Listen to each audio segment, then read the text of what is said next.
यदि ऐसा नहीं होता तो कर्ण के एक ही बाण से अर्जुन का रथ हवा में उड़ जाता। ये तो सभी जानते हैं कि महाभारत के युद्ध में सबसे शक्तिशाली योद्धा कोई थे तो वो कर्ण और अश्वत्थामा थे। लेकिन कवच और कुंडल उतार जाने के बाद भी कर्ण इतने शक्तिशाली थे कि वो अर्जुन के रथ को एक ही बाण में हवा में उड़ा देता। लेकिन ऐसा हो नहीं सका। दरअसल युद्ध में एक दिन कर्ण और अर्जुन आमने सामने थे। दोनों के बीच घमासान युद्ध चल रहा था। ऐसे में जब अर्जुन का तीर लगने पर कर्ण का रथ 25 से 30 हाथ पीछे चला जाता और कर्ण का तीर से अर्जुन का रथ सिर्फ 2 से 3 हाथी पीछे जाता था। लेकिन फिर भी भगवान श्री कृष्ण कर्ण की प्रशंसा करते नहीं थकते थे।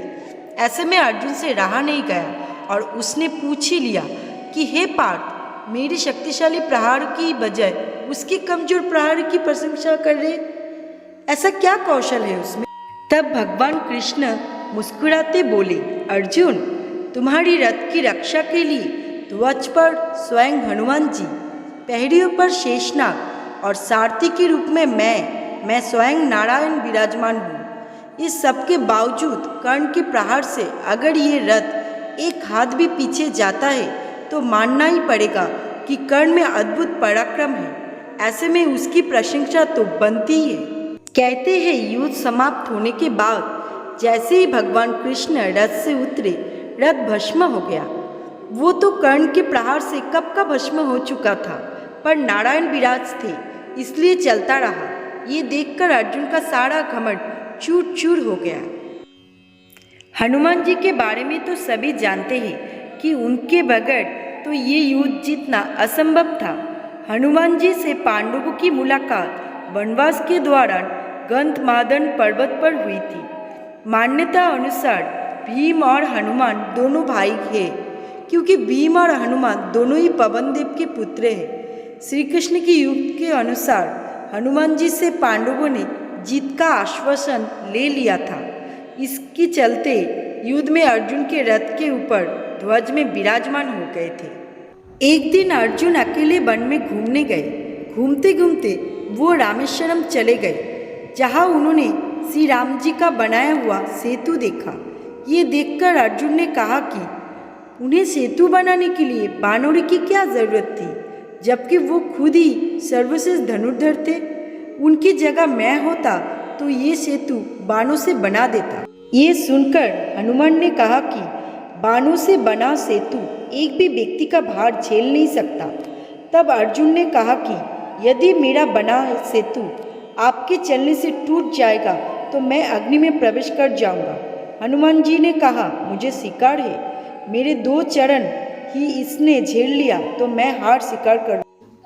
तब अर्जुन ने अपने प्रचंड बाणों से सेतु तैयार कर दिया।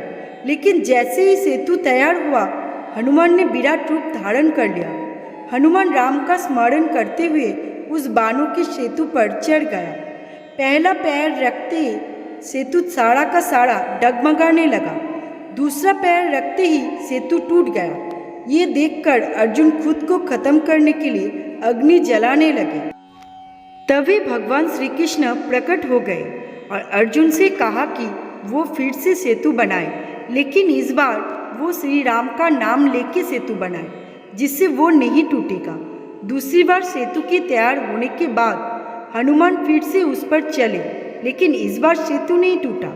इससे खुश होकर हनुमान ने अर्जुन से कहा कि वो युद्ध के अंत तक उनकी रक्षा करेंगे। इसलिए कुरुक्षेत्र के युद्ध में अर्जुन के रथ के ध्वज में हनुमान विराजमान हुए और अंत तक उनकी रक्षा की।